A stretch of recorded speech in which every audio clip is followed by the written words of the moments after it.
Hay que decir que el agua de mar no es una fuente de abastecimiento, ¿verdad? Para uso nuestro, porque es muy costoso eliminar las sales.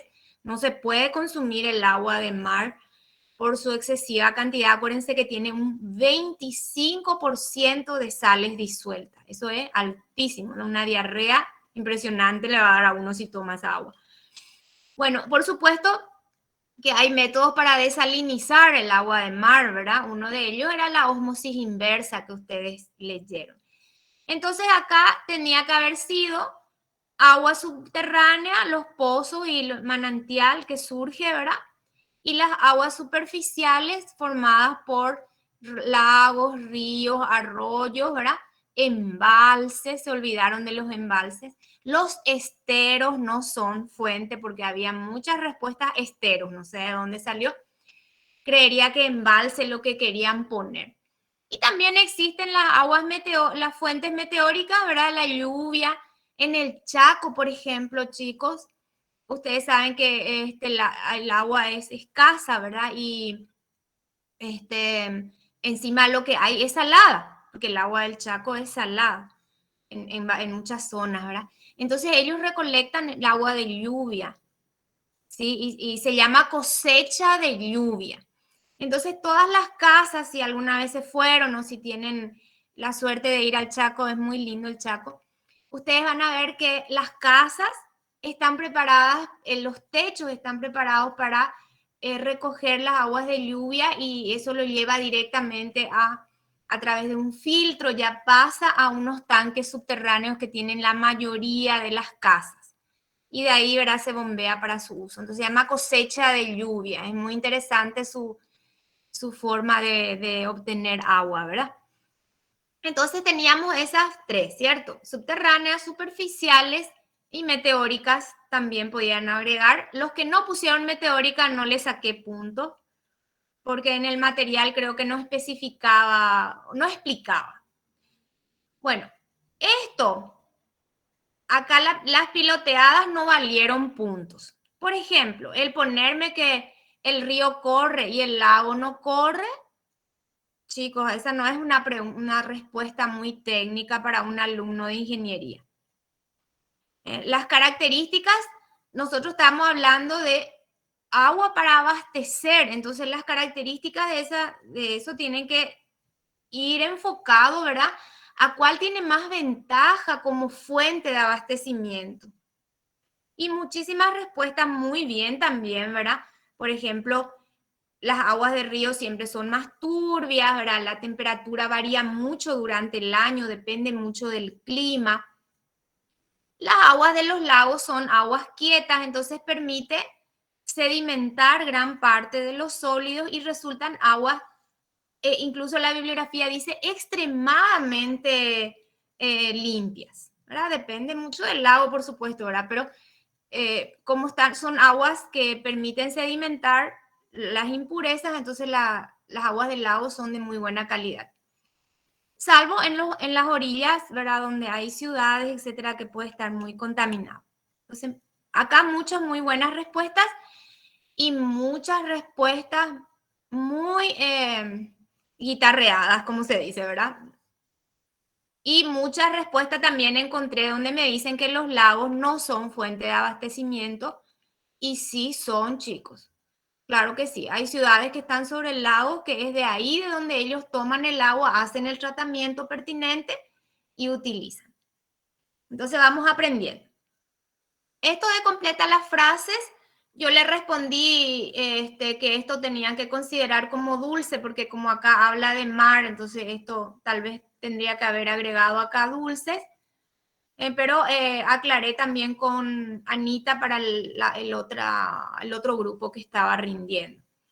Y entonces acá hubo muchísima variación en las respuestas y tuve también muchas consideraciones, ¿verdad? Por ejemplo, a partir de 5 o 5,5 está bien acá, como inferior. 4 ya no, porque hemos dado que 4 es un pH en el que la vida no es posible. 5 incluso, ¿verdad? Ni las ranas ya no sobreviven. Entonces no son aguas, ¿verdad? Que son excesivamente ácidas. No vamos a andar alcalinizando para usar, eso no se hace porque va a ser muy costoso. Y acá el máximo que toleré para corregir es 10.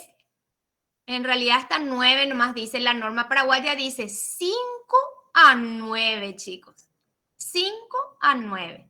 Entonces, si escribieron 5, muy bien. Si escribieron 5,5, bien también. Si escribieron 9, bien. Si escribieron 9,5, bien.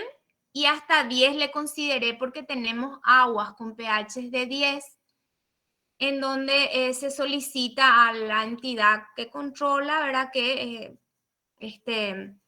tengan en cuenta que es el único parámetro que sale y entonces se acepta eso. Pero en la norma dice, si quieren anotar, 5 a 9. Las aguas que se trataron, por ejemplo, nuestra agua de la ESAP que nos llega en nuestra casa, en los que tienen abastecimiento de ESAP, el pH ronda 7, porque ya habíamos dicho que el tratamiento que se hace de coagulación y floculación modifica el pH y entonces se corrige el pH. Se le agrega cal generalmente, entonces se corrige y llega a un pH de 7 a nuestras casas. La gente que tiene agua de pozo artesiano, junta de saneamiento, el agua de la uni, los pHs son un poquito más ácidos, 6, 6,5, o por ahí algunas son más alcalinas, pudiendo llegar incluso a 9, ¿verdad? Eso va a depender de la zona. Sin embargo, las aguas de mar, continuando con nuestro repaso, tienen, dice, un estrecho margen. ¿Eso qué quiere decir? Que no varía de tanto a tanto, tan grande como las aguas dulces, sino que mantienen un pH que rondaba alrededor de 8,3, 8,4. Porque tiene tantos sistemas salinos que actúan de búferes. ¿Eso qué quiere decir? Que cuando hay un exceso de ácido, esos protones se toman y cuando falta se ceden. Entonces mantiene un pH, un rango muy chiquitito de 8,3, 8,1, 8,4, pero no sale de ahí. Bueno, esta acá, muy pocos alumnos contestaron, muchas veces repetimos. La alcalinidad depende, ¿verdad?, de los componentes básicos, que son el carbonato, bicarbonato y los oxidrilos. Los oxidrilos que no están naturalmente, si están es porque hubo, ¿verdad?, alguna actividad humana en donde se desechan oxidrilos, hidróxido de sodio, soda cáustica, por ejemplo. Y eso, por supuesto, de los metales respectivos. Y acá quiero aclarar, porque me escribieron, por ejemplo, carbonatos, bicarbonatos y cationes. No, los cationes no dan alcalinidad. Los cationes acompañan al carbonato, bicarbonato u oxidrilo. Por ejemplo, carbonato de calcio, bicarbonato de sodio, bicarbonato de potasio, ¿verdad? Pero ni calcio, ni sodio, ni potasio no le dan la alcalinidad. Son los aniones. Carbonato, bicarbonato y oxidrilos. Perdón, ¿Sí? ¿oxidrilo es lo mismo que hidroxilo? Es lo mismo. Se dice de ambas formas. Muy buena pregunta. Bueno, el compuesto nitrogenado, acá le consideré nitrito o nitrato igual. Era lo que daba la enfermedad de estos niños. Había muchas respuestas de amoníaco y el amoníaco no. El amoníaco no da la enfermedad, pero sí el nitrito y el nitrato, principalmente el nitrato. Pero les consideré también nitrito porque el nitrito enseguida se transforma en nitrato por oxidación. Entonces, todos aquellos que contestaron acá, nitrato, nitrito, está bien. Luego, cuando las aguas tienen elevada cantidad de calcio y magnesio, conocida como dureza, chicos. La elevada cantidad de calcio y magnesio se conoce como dureza. Muchas respuestas pusieron aguas duras, bien, bien también. Les consideré, ¿sí? Aguas duras, dureza. Entonces tienden a dejar residuos, etc. La turbidez, acá había una variedad inmensa de respuestas, muy pocas acertadas. Uno puede ver a partir de 5 partes por millón. Habían respuestas de 3 partes, 4 partes, 7 partes, consideré también. Pero ya los que me ponían 250 o 50, ¿verdad? Ya estaba mal. Entonces, para que nosotros sepamos también que nuestro ojo es capaz de darnos una medida semi-cuantitativa. Yo miro el agua de, no sé, me voy de campamento y no sé, no tengo agua para tomar y quiero tomar. Y miro y veo que ya está turbia, entonces yo ya sé que tiene más de 5 partes por millón. Bueno, acá, esta pregunta me mató y me arrepentí mil de haber puesto. Así que si saco 2 puntos que estoy evaluando, dejar en 18, va a ser esta pregunta, pero los alumnos que hicieron bien, yo no le voy a sacar el punto.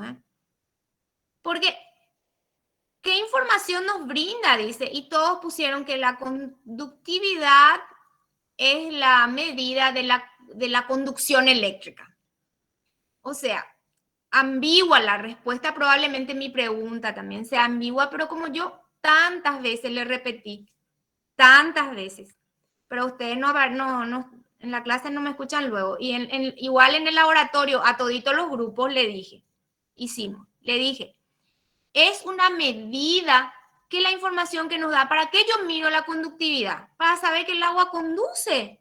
No, para saber aproximadamente cuánta cantidad de sales disueltas tiene. Porque eso me va a servir mucho para saber si esa agua va a dejar mucho sarro, va a dejar residuos. Es una información valiosísima, si va a ser salada. Es valiosísima. ¿Qué más? Si yo quiero saber si mi agua está pura. Eso muchos me contestaron y le puse bien.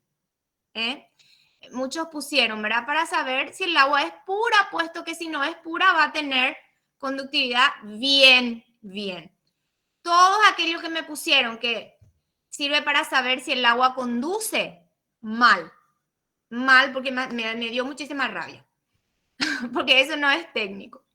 ¿Cómo se mide? Todos contestaron bien, los que pusieron con conductímetro bien, los que pusieron la unidad de medida microsiemens sobre centímetro bien también. Bueno, ¿qué son las partículas coloidales? 80% no respondió correctamente. Estas eran partículas muy pequeñas, ¿verdad? No son iones, son lodo, tierra muy finita, que no bajan por su propio peso, no pueden hacerlo, no pueden ir al fondo, por más que se le deje ahí una semana, porque están cargadas, ¿verdad? Adquirieron carga y entonces generalmente negativa, entonces están repeliéndose constantemente y permanecen en suspensión y otorgan turbidez a las aguas. Entonces, a muchos le faltó muy buena respuesta también, había muy buenas respuestas, pero muy pocas, 4 por ahí. Bueno, ¿cómo se elimina? La única manera de eliminar las partículas coloidales es haciendo que de alguna manera sus cargas se neutralicen y puedan ir al fondo, y eso es la coagulación y la floculación. No se sedimentan solas, no se filtran, o sea, se puede intentar filtrar, pero ensucian todos los filtros e inutilizan muy rápido porque son muy finitos, ¿verdad? Entonces la primera capa ya va a tapar todo el filtro y no va a poder seguir la filtración. Entonces, a las partículas coloidales se las coagula y flocula y van al fondo. Bueno, aprendidito, ¿sí? Vamos terminando enseguidita. Nombra al menos 3 métodos utilizados para eliminar la mayoría de las sales disueltas. Acá está el quick, ¿verdad? La cuestión, las sales disueltas. Como cuando uno agarra una cucharada de sal y revuelve en el agua. Eso es disuelta. Las partículas coloidales estaban en suspensión, es otra cosa. Entonces, los métodos que se utilizan para eliminar partículas en suspensión no son los mismos, la mayoría de las veces no son, que los que eliminan lo que está disuelto. Porque lo que está disuelto no va a ir al fondo ni por más coagulante que se le eche, ¿verdad? Entonces tienen sus propios métodos, que era la última clase que dimos, que trataba, o sea, no era la última porque la última fue un repaso, que eran la electrodiálisis, el intercambio iónico, la ósmosis inversa, ¿verdad? Esas eran entonces las técnicas para poder sacar las sales disueltas. Esto, por ejemplo, en realidad la dureza, ¿verdad? Puede eliminar cualquiera de esos métodos, pero cuando uno solo quiere eliminar la dureza y no todo el resto de las sales, ¿verdad? Utiliza, por ejemplo, el intercambio iónico. Se olvidaron todito del intercambio iónico, pusieron ionización, intercambio, no sé qué, pero se olvidaron. La gente que puso ablandamiento, muy bien también, porque el tratamiento se llama ablandamiento, es decir, sacar de alguna manera el calcio y el magnesio. Entonces, el método era intercambio iónico, intercambiar calcio y magnesio por sodio o potasio utilizando resinas, ¿verdad? Que eran esas bolitas muy pequeñitas de polímeros orgánicos que se cargan en las columnas y ahí se hace pasar el agua. Bueno, acá muy pocos puntos también en la mayoría. Luego él explica, les escribí todo lo que una explica tiene que tener para que valga estos 3 puntos que valía cada explica, ¿verdad? Entonces, por ejemplo, muchos no hicieron luego esto, más del 50% de los alumnos no hicieron el punto 6. Y los que hicieron, muy pocos, completaron todo esto. El propósito, el fundamento físico-químico era, por ejemplo, para dibujar. 4 alumnos por ahí hicieron. Que las partículas coloidales tenían carga negativa, que las sustancias utilizadas, que tenían que nombrar al menos 2, tienen cargas positivas, entonces neutralizan, ¿verdad? Esos coloides, ¿no es cierto? Y que la floculación lo que hacía es unir de vuelta esas partículas neutralizadas de tal manera de darle más peso que pueda precipitar más rápido. Entonces había muy buenas respuestas, muy buenos dibujos, ¿verdad? Pero eso habrá sido el 20% de los alumnos. Bueno, condiciones. Habría que saber, por ejemplo, el pH del agua, porque de eso va a depender el agregado de coagulantes y floculantes, y hacer un ensayo previo, que era el ensayo de las jarras o Jar test, para que permite saber esa agua de ese río ese día, porque ya saben ustedes, si es del río varía con el día, ¿verdad? Cuánto floculante va a necesitar o coagulante que se agrega junto para eliminar la turbidez acompañante. Entonces, si uno cumplía, ¿verdad? Algunos solamente pusieron el propósito, ¿verdad? Eliminar la turbidez, por ejemplo. Listo, ¿verdad? Un punto si es suficiente, si no, no valía ni un punto. Muchas respuestas largas no valieron ningún punto. Bueno, y la ósmosis inversa también, pocas respuestas. El fundamento viene a ser el primero de la ósmosis y luego con presión obligar a que ocurra el proceso inverso. Los materiales o dispositivos necesarios son los filtros que contienen la membrana semipermeable, ¿verdad? Que generalmente es más de uno que se coloca en serie. Las ventajas, da, ¿verdad? Aguas de muy buena calidad, incluso se puede usar para desalinizar el agua de mar. Esa es una ventaja importante. Y es un poco costoso, pero es mucho menos costoso que destilar, por ejemplo, ¿verdad? Ahí podrían ser las desventajas, es que requiere primariamente una instalación grande, lo cual encarece, ¿verdad? Al comienzo, ¿sí? Y aplicaciones, tenían unas cuantas aplicaciones, incluso decía tratamiento de aguas residuales en el material que les adjunté, ¿verdad? Y bueno, acá los que escribieron estuvieron bastante bien. Bueno, ¿hay alguna pregunta? Por ejemplo, decía, profe, yo puse tal cosa. ¿Alguien quiere preguntarme algo?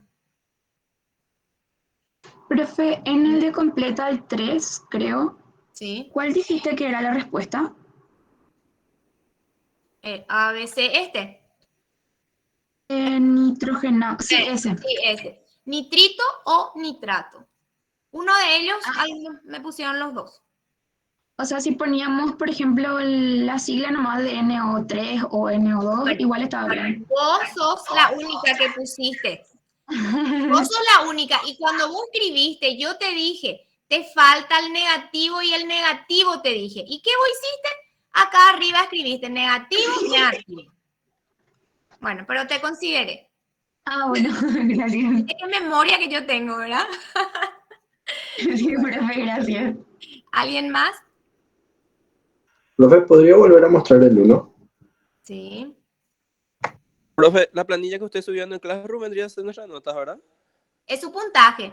Es sobre 20, sobre 18 probablemente ponga, porque 18 nomás es el puntaje máximo alcanzado. Ahora, esos son los puntajes que ustedes hicieron, ¿verdad? Ahora, si yo disminuyo el total de puntos, le va a beneficiar a ustedes. Porque hay muchos 10, por ejemplo. Profe, ¿Eh? y con la asistencia ya ayuda. Y ahí, no sé. Voy a ver qué hago con esa asistencia. Porque yo, me parece que usted no... Ahora, por ejemplo, a ver cuántos están. 69 alumnos. 68 como yo, 69. Es muy baja la asistencia. Se va a sumar con el de la profesora Nenu, a lo mejor ahí. O bajan más, no sé, vamos a ver. Profe, Mm. con respecto a la asistencia, yo por ejemplo tengo una foto y video de algunas clases en las que yo estuve en marzo y usted me había comentado que yo tenía 5 minutos nomás de asistencia en marzo y hice 80% en ¿Vos sos quién? el parcial. Ábalos. Gastón Ábalos. ¿Sí? No, vos tuviste una clase completísima. Sí, pero yo tengo de diferentes clases que estuve videos así, momentos en el que yo hablaba o que llegué a hacer preguntas y cosas así. Le voy a pasar después para que pueda ver, Bueno. por Y si ejemplo. tenés bajo puntaje y tenés más de 50%, así vamos a hacer, chicos. Baja asistencia, pero porcentaje mayor al 50% en esta primera prueba, entonces le voy a considerar su asistencia mínima necesaria para rendir, ¿sí? Y la misma cosa para la segunda prueba. Todos los que tengan buen PP, ¿verdad? No voy a fundirles la cursada por la asistencia, porque al fin y al cabo parece que ustedes están, pero no están tan bien, porque me dijeron, sí, yo entro, pero mientras tanto estaba revisando otro PDF, entonces, entonces estamos acá, ¿verdad? Entonces, al final de cuentas, voy a tomar entonces sus rendimientos académicos, digamos. ¿Está bien? Así luego les dije la otra vez. Cero estrés porque este va a ser mi último año que enseño en la facultad, entonces no me quiero estresar. Se nos pasa el tono, vaya, profe. Exactamente. No. Tampoco la pavada. Bueno, La mejor promoción. y en el laboratorio se portan muy bien. No sé qué, por qué no les gusta seguramente el online, no sé cómo lo que. Es que fue toda una experiencia. Presencial es otra cosa, profe. Presencial es otra cosa, pero si a mí, por ejemplo, ¿por qué no me pusieron presencial? Y porque no me quieren pagar por otro grupo y no tienen aula para que entren 90 alumnos, entonces yo no tengo la culpa. Ustedes están divididos en, todos tienen dos grupos, ¿sí o no? En todas las materias tienen dos grupos. En química no, de teoría no tienen. Física tenemos todos juntos. ¿Y entran? Sí, profe. Sí, profe. 100 Y porque personas por ahí eso a entran. mí me dijeron y usaron el aula más grande para física, no sé, ¿verdad? Y a mí me dijeron que no había aula, ¿verdad? Y que como yo tengo contenido teórico nomás, porque si realmente yo doy teoría nomás, la profesora Beatriz sí, ¿verdad? Da ejercicio, ¿verdad? Y bueno, entonces por eso quedamos. Yo por mí me voy a dar clase presencial sin problema. Bueno, chicos. ¿Alguna pregunta más? ¿Hay revisión, profe? Y no sé cuándo es lo que les puedo llevar en la hora del laboratorio. Mañana puedo llevar de los que se van mañana y así puedo ir llevando. ¿Sí? Total, esto se va a cerrar recién al final del semestre, recién se va a cerrar. Voy a llevar mañana de los 20 alumnos y el próximo jueves de otros 20 y así. O, no sé, llevo. Lo que pasa es que no voy a poder atenderles mañana porque voy a tener que dar la clase de laboratorio. Si no, yo llevaba ahí el que quiere preguntar, ¿verdad? Pero no hay tiempo. Bueno, chicos, ahora, a ver, como la clase, a ver, alguien quiere unirse, pero qué raro. Centurión Chumuj no es mi alumno. Centurión. Ya, bueno, le vamos a admitir. Era. Bueno, es como las clases presenciales a ustedes no les gusta, digamos, las virtuales. Y no es que me escuchan luego mucho. Entonces, en la clase de hoy, les voy a dejarle una grabación para que ustedes hagan un trabajo. ¿Sí? A ver, como quiero, como tengo que hacer, no, un ratito. Me olvido a veces este procedimiento. Les quiero mostrar el tablón, pues. Ay, me salí todito. Acá. Ya pillé. Ahí ven, ¿verdad? ¿Ven ustedes el tablón de clase? Sí, profe. Bueno, acá les dejé. Estos dos son videos. Esta es una clase grabada de la tercera parte de tratamiento de aguas, que es agua para calderas. Esto es un video que pueden mirar después de esto, que habla un poquito de las calderas. Es un PowerPoint de una empresa que vende calderas, por eso ustedes van a ver ahí que tiene una marca, digamos, en el PowerPoint, porque es de la empresa que vende calderas, pero está muy bueno para mostrar las partes y todo eso. Y acá tenemos una guía con la que ustedes van a trabajar basándose en, por ejemplo, en el video donde explica la profesora, yo, los diferentes tratamientos, los objetivos, más o menos va en este orden y dura unos 35 minutos por ahí, creo. Todo esto, el tratamiento interno adentro de las calderas, etcétera, anticorrosivo, ¿sí? Y lo que yo les recomiendo es que ustedes transcriban los PowerPoint, porque son PowerPoint, ¿verdad? Es una clase grabada del año pasado. Que transcriban lo que dicen los PowerPoint, que hagan su propio material, para no estar estudiando de ese tan largo del libro recomendado de Miguel La Peña, ¿verdad? Entonces ustedes van mirando los videos, transcriban, tiene muy poco, y luego hacen el trabajo práctico que les adjunté ahí, que no se entrega, ¿verdad? Pero que ya saben ustedes que sirve para cuando vayan a rendir, ¿sí? Entonces en eso va a consistir la clase de hoy. Porque me piché un poco con todo el tema de la asistencia y de que yo tengo prendido y le escucho, profe, pero abro otro material, entonces me piché un poco, por eso hoy nomás, para que se me pase la pichadura, van a trabajar ustedes entonces solo con una grabación nomás, ¿sí? ¿Estamos de acuerdo? De Sí, acuerdo, profe. profe. Bueno, profe. Dale. Cualquier cosa que me pueden escribir sobre su puntaje, ¿verdad? Si están dudando demasiado, yo creo que la mayoría sabe, ¿verdad? Qué hizo y qué no hizo, ¿sí? Bueno, entonces me quedo pendiente también para que me pregunten las cuestiones de la clase de hoy, de los videos grabados. Bueno, hasta mañana al grupo que se va al laboratorio. Chao. ¿Qué grupo le toca, profe? El grupo 4. No, Grupo profe. 4. Sí, chao. Hasta mañana, profe. Hasta luego. Hasta mañana. Ya, profe. Chao, profe, gracias.